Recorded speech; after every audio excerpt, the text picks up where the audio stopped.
Welcome into Dolphins All Access. I'm Samantha Rivera alongside Steve Goldstein here to break down everything that happened in that Dolphins and Eagles game on Sunday and now how they look forward to try to come back against the Patriots when they host them on Sunday. So first things first, I want to talk about what happened to the Dolphins offense in Philly. They were held to just under 50 rushing yards. Tua was sacked multiple times. How much of this falls on the offensive line?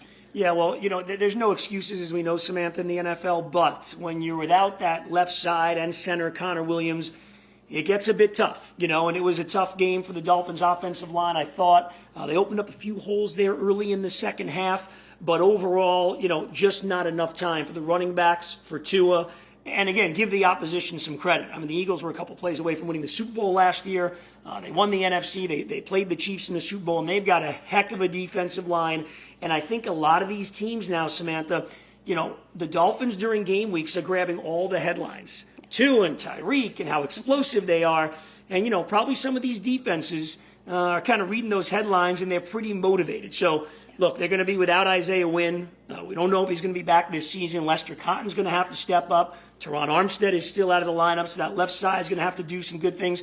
And keep in mind, they also lost Chris Brooks. Right. And remember, he was trying to come in some of those blocking schemes. So, yeah, Tua needs more time this week against New England than he had last week. Yeah, now it's no secret that when the Dolphins are at home, they pop off, right? Granted, they were against... 45 a game is good? Yeah, right? Yeah, it's pretty good. Against teams like the Panthers, the Giants, the Broncos, they're not exactly playoff teams, but a win is a win, right? So what do we take from these performances at home, and how do they repeat when they host the Patriots this Sunday? Well, I do wonder...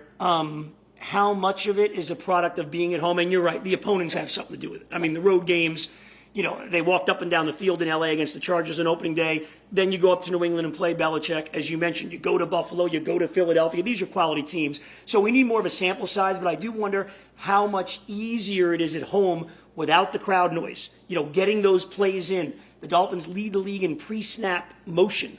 How much of that against these good teams in these loud stadiums may not travel as well as it does at home. I think it's a great point you bring up that we're going to find out this week. New England's off a win last week over Buffalo. They think their season is still alive, but they've got to win this game. This is a highly motivated team, and we'll see. But, the offense at Hard Rock has been impossible to stop, and they've won 15 out of 17 at home.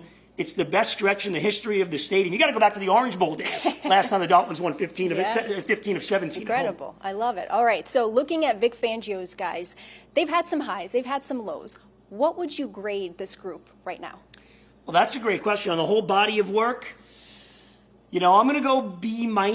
How's that? I thought they did a pretty good job there in Philadelphia. These good teams, they're going to make plays. We know that.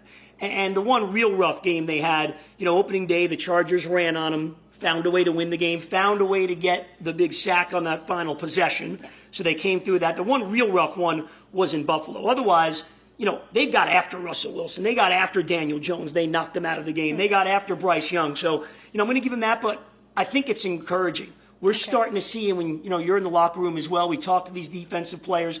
They're getting more and more comfortable in this Vic Fangio defense. And maybe something that's underrated a little bit, Vic is getting more comfortable. He's starting to know these players and know what they can do. Of course, as we said, the secondary guy's going to come back to. Right. How long until you think these guys fully grasp it? That's the great question.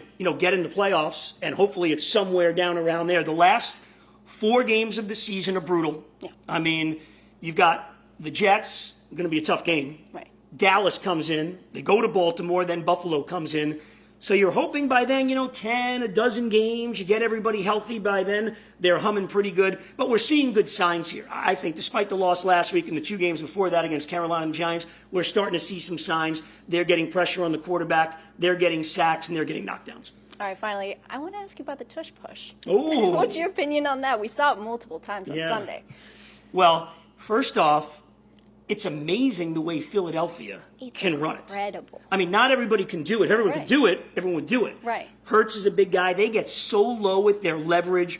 They must have practiced these like when the media wasn't allowed, like we're out here during the OTAs in May and June. They must have been practicing this thing every day. It's unstoppable. Right. And without it, they may not win that game. One day, does the competition committee during the offseason get together and outlaw it? Perhaps they do because from the excitement of the game and all the things they're trying to promote in the NFL, Samantha, it's not a very exciting play. Watching a bunch of guys. It looks like rugby out there. Yeah, it's incredible to watch. But listen, they won't have to worry about any brotherly shove this Sunday when they host the Patriots. Kickoff is set for 1 p.m. for that game.